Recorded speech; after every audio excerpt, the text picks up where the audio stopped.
transition caused me lots of grief. My father, my mother, my youngest sister transitioned. But when my son passed, it was absolutely one of the hardest things I had experienced. In the space I found, I was looking for something and someone that could help. Grief is very intense. Moving through it, I learned several things, and I wanted to give back. I got through the grief. This is called Love Show Us the Way.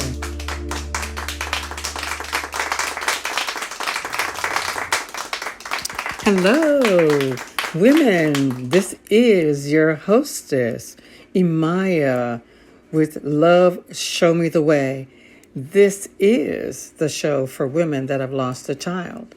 If you've been listening to me, you know that we talk about that the loss is just only of the physical, that in fact our loved ones are still with us in a non-physical form. But I want to take a moment here to kind of go back and reiterate and re-summarize from the last show that we were talking about. And I was inspired by a mentor of mine that had gone to the Amazon and had been initiated into the ways of the native people there. He was most impressed and most in touch and inspired by the women and the children. And we are talking about both of those today. The women, of course, as I mentioned last week, had songs that were so deep and calls that elicited such emotion that he was moved to tears every time that they would sing. They would sing their stories in the song. And because they had walked through this and had lived through this, is why it was so powerful to move him to tears. Your story, if you choose to tell it, will move others, not just to tears, but to action. Because that's what empathy does. It moves you to action. Sympathy is when you feel sorry for somebody, but there's no action that comes after it. Empathy is what moves you to action. So I want to go over just a few things and then add a couple of more to this show. But the women and the children moved him the most. And women, I am telling you that we are at a time right now where we need the women to come forth as never before. There are times and things that are happening right now, and some people might be in a little bit of fear. But it's the greatest opportunity for awakening and for becoming who we are meant to be. So I want to tell you that one of the things we talked about last show was reiterating choosing your perspective. You are a vessel that was intended to bring life to the world. It is the gift, the honor, and the pleasure of the woman to bring life and to hold life. That we are not life itself, it comes through us. And I told you how I had that experience with my son of having been the vessel to bring him forward, but also the vessel to bring him back and help him to cross back over to the other side, which we are all going to do. People don't want to have these kind of conversations. It makes them a little scared. But you can prepare so that you leave in joy. You know, I just finished reading for I don't know how many times, the story of this gentleman that lived to be 115. And there's a picture in the book where he is 110 dancing with a 10-year-old girl. He left with joy. So many of us don't, because we think this is all there is. but we came from source and we're going to return to source. And so we want to live our best and highest life while we are here in physical form, living love, receiving love, and giving love. So I want to reiterate a couple of things that we talked about on the last show. That was one, is that the women gave him so much inspiration, and the children reminded him of the joy, because everything they did in joy. And I know that our children gave us joy as they were here as well. And I want to remind you that you still can have joy, even though they're not in physical form with us right now. So I want to go over just briefly of things we talked about, and then I want to add a couple other things. We talked about how you can re-choose your perspective. And I found that to be very necessary. If you have already done this, bless you. But I will tell you, at the age that I am right now, I've had to re-choose my perspective many times. Because you see, so much of our life has been based on what other people are thinking and other people have told us what to do. And so we have to know that we can choose what we want to do, our perception of a thing, and we can take responsibility and create a better life for ourselves, our family, and our communities. We also want to reiterate from last time that responsibility begins with intention, that you have to get clear on what it is you want. I am hoping that at this point, whether you're starting the grief over your child or if you're in the middle or the end, that you understand this is a process, that it has a beginning and an end. And if you can understand that, then you can start with what is your intention with the grief. If you don't know that today, it's okay. It is a process.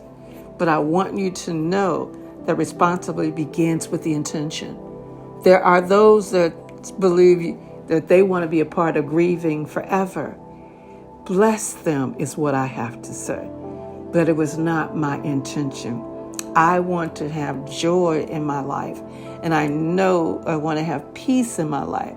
And I want to share with other women that have experienced this, as well as those that have not, to know that this period where we are right now today is a blessing. Every day that we get up with another breath is a divine blessing. So we have to start with our intention, is what are we going to do with our lives while we're here?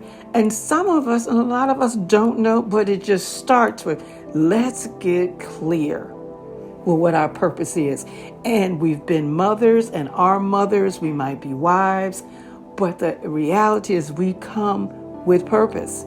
And we have to get real clear with intention. That's where our responsibility starts, is with intention. What do you want to do and give and experience while you are still here in physical form? Number 3, we talked about you hold the power.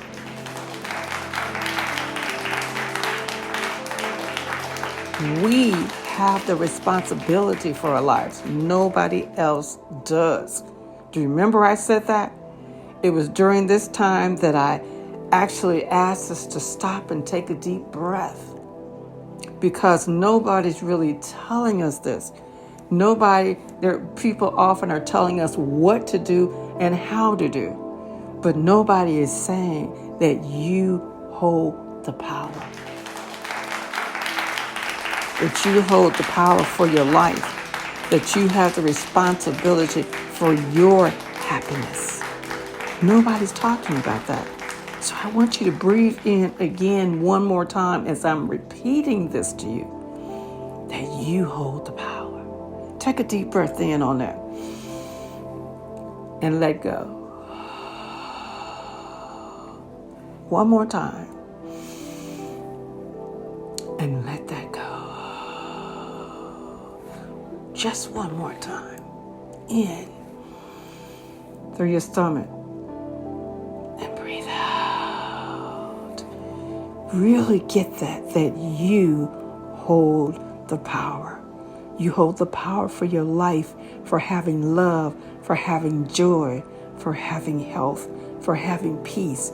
You hold the power. I really want you to get that. And when you get that, that is just the beginning of marvelous things happening in your life, and that you can actually share your child's experience with other people and what it did for you and to you while they've been here in physical form, as well as since they've been outside of physical form. It's a beautiful thing. I just want you to know that.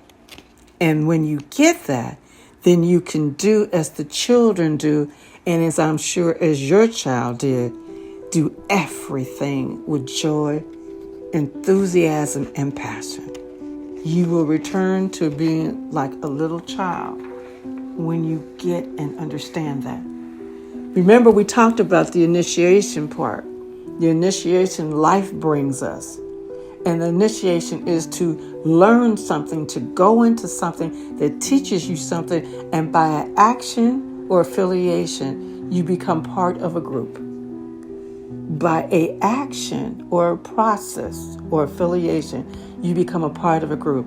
So you have been initiated into the group of women that have had a child that has transitioned, have moved from physical to non-physical. You have been initiated into this group. I know so many of us didn't ask for it. But because everything is done in divine purpose, I'm here to tell you that if you choose your perspective about this thing, you'll be able to take this and do an incredible teaching, sharing, community action. If nothing else, you'll be able to console another woman and say, yes, been there and done that and got through it, and you can too. The next thing that we talked about last week was looking at the story you've been telling yourself. You know, is this something that you thought you'd never get through? Is that the story you told yourself? Is this something that you said, I'm just going to die. I can't live without my child? Is this something that said, I don't want to live? Well, whatever the story was, what impact did it give you? If you were talking about you don't want to live, I know that you were in deep depression. So many women were. I was too. But what does that do? It gives you nothing but more depression. And if you pay attention, you'll find that you'll get sicker and sicker, depressed and depressed. But I can tell you, when you take responsibility for who you are, I am telling you that you will move into a great awareness that you can have and be the life that you want to have. Why? Because being a mother is one part of our perspective. Being a mother is one part of the life we were given, but there's so much more after it. And yes, this might be one of the most difficult things that you've ever been through. In fact, the truth of it is that many of us experience a lot of difficult things. A lot of them, because it helps us to be who we are. It helps us to have empathy and compassion. It also causes us to develop and to learn some things that we already knew and forgot because of all the training and all the programming that was given to us after we got here. But it's one of the greatest opportunities for an awakening and for becoming who we are meant to be. So I want to tell you, it's not by accident that we're here right now to share our stories, because we are the ones that can give hope and inspiration to other women that have done the same thing. Now, a couple of things that I want to add, those were all from last time I spoke to you, but a couple other things I want to add is that if people don't want to hear or about your perspective, it's okay. Let them have their own perspective. I'm offering this show to you as from my experience and my perspective. You are free to hear it, receive it, or not. But I give it to you out of my love and out of my empathy because I understand it, I went through it, and it's no way that I want to live a life. I personally don't want to live a life of grief. I want to live a life of joy, purpose, and passion. Just like those kids did that my mentor saw. It wasn't because they were sitting around doing anything. They had chores. They were climbing trees. They were helping with the fires. They were helping with all the chores during the day. But they did it with joy and energy and passion. So life is going to show us stuff and bring us stuff that maybe we weren't prepared for. But this will prepare us for other things because we are growing, expanding, and evolving. And each thing that we experience helps us for something in the future and helps us for other people so that we can give to them and assist them and comfort them. So if I hope and I pray that this is good for you to hear. But I will have to say that this is my experience and my perspective. And I'm asking you to come up with yours. And if this does not agree with you, I love you so much. That's why I often say when the ones that talk about they want to be forever grievers, I love them anyway. If this is the way that they choose to do their life, I bless them and I honor them. It's just not the way that I wanted it for my life. So I bless them and I honor them. And just as I have my perspective, they have theirs. But the next thing I want to add on that you are the creator of your life. You are the one that has to make the choice what your life looks like and what you are experiencing. Responsibility removes you and takes you out of being a victim. And it allows you to take control and be the creator of your life. Choosing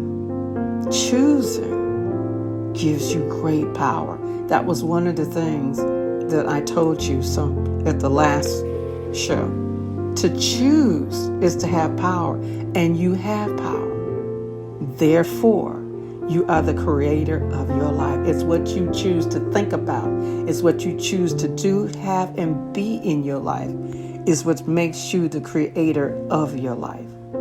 And this is directly between being responsible and having power. If you're struggling with something in life, take a look at who holds the responsibility. Because the more responsibility you have, the more personal power you have. And personal power is what we're all looking for.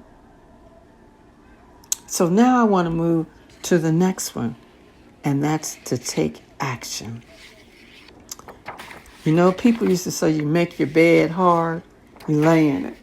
But remember I told you years ago that someone told me you can make your bed over again. You don't have to make your bed hard. You don't have to stay in a bed that's hard. You can choose to do something else. You can choose to do work that lights you up. I have to tell you, out of everything that has happened since my son made his transition, the beautiful thing that has made me smile is knowing that I can still have a connection with him. I get up every morning and say, "Good morning, how you doing?" Do you know that just a couple of weeks ago, my son made his transition in 2020, and just a couple of weeks ago, one of my son's close friends called to say he had a dream about my son. He had gotten a little older. He was in a nice suit, nice hat. He couldn't believe he was seeing him again. And he called out to his name and said, "Is that you?" And they had a wonderful conversation together. He was in a suit. My son never wore suits. He was always in nice tops and jeans. He was the casual dresser, unless he had to go somewhere. And he had a hat with a brim on it. That's something he never would have worn. He was a hat wearer, but he was always had the kind of cool, casual hats or caps. Nothing with a brim on it. And so I want you to know that I know that we can still connect to our loved ones. And because that's my experience, I'm holding it out for you that it can be yours too. But you have to choose. It's your choice.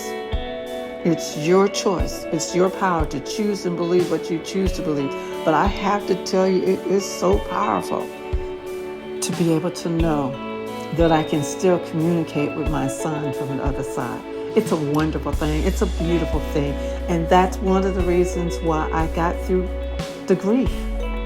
Even if you just imagine it. Maybe you say, I don't know, EMaia. I don't know if I can cross over like that. I don't know if I can do it. Well, I can tell you, even imagination helps. If you just imagine being with your child or playing with them or singing with them or running with them, it makes such a difference. You can see the pictures and have the memories, and it'll bring smiles to you. You can remember yourself doing that again. And in your body will feel that. And it will give you joy and happiness. I love that on a daily basis I say good morning to him. And when I get ready to go to bed, I say good night. I've just incorporated him into my life. And yes, there were so many days I told you I was waiting for him to come through the door because it's so real. But I am grateful that I have this piece that I can communicate with him. And for those of you that's too much and too far, just use your memories and use your imagination. Choose. But I can tell you that it will lift up your heart. It will lift up your life. And you can help another woman to do the same. It's like smiling at the sun and the sun smiling back. Do that. In this moment, pause for just a second with a wonderful memory about your child. It will bring a smile to your face and it'll bring a loving energy to your heart. Just do that in this moment. And see if you want to do more of those. And I want you to, as you're doing the daily things, because remember, you got to choose and you got to take action. And these are the things that you can do on a daily basis. You can decide to just go take a walk. And as you walk, you can let the memories come through. It will bring energy into your body, healing into your body and your heart. Just take a walk. You could pretend that you're walking with your child and memories will come up. Hug somebody. And when you hug them for who they are, for the love, for the compassion that they bring, for the laughter that you laugh together. And then hug them and just feel your child hugging you back. I've done that too. It is amazing. It's like being hugged by your loved one. So hug somebody. Be a person of integrity and hold yourself accountable. But the last thing that I want to say at this time is to be kind to yourself. Be gentle with yourself. And remember that you are always doing the best that you can do and that life is a step-by-step process. So my loved ones, I want to thank you again for tuning in.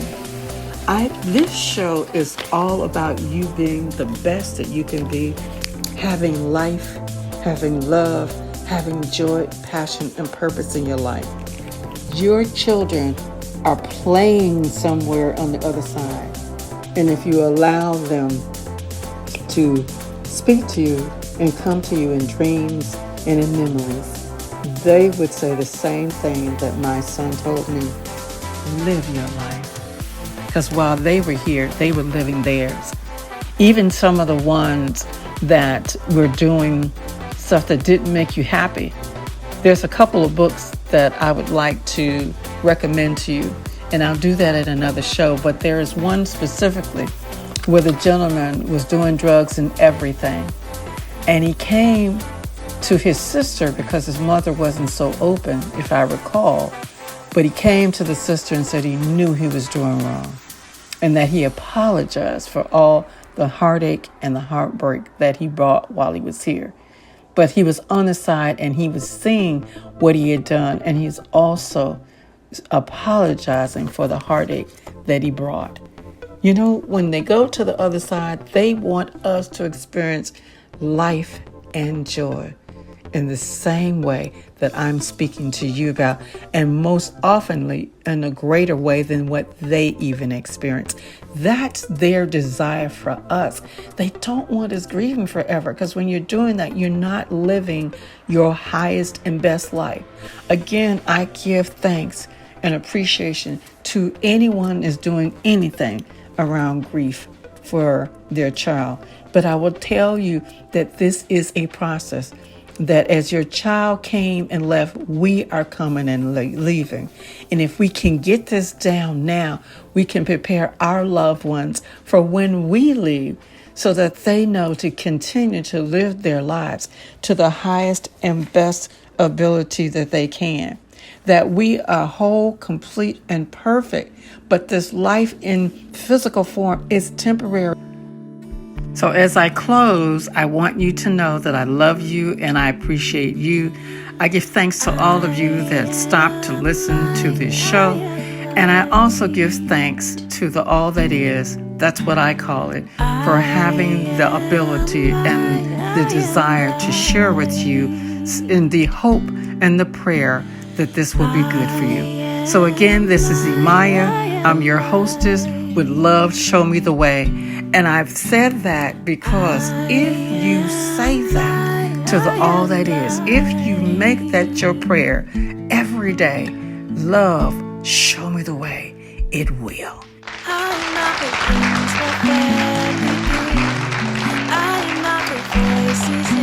So I give thanks for you. If you want to reach out to me, you can reach me at loveshowmetheway@gmail.com. I am starting a group.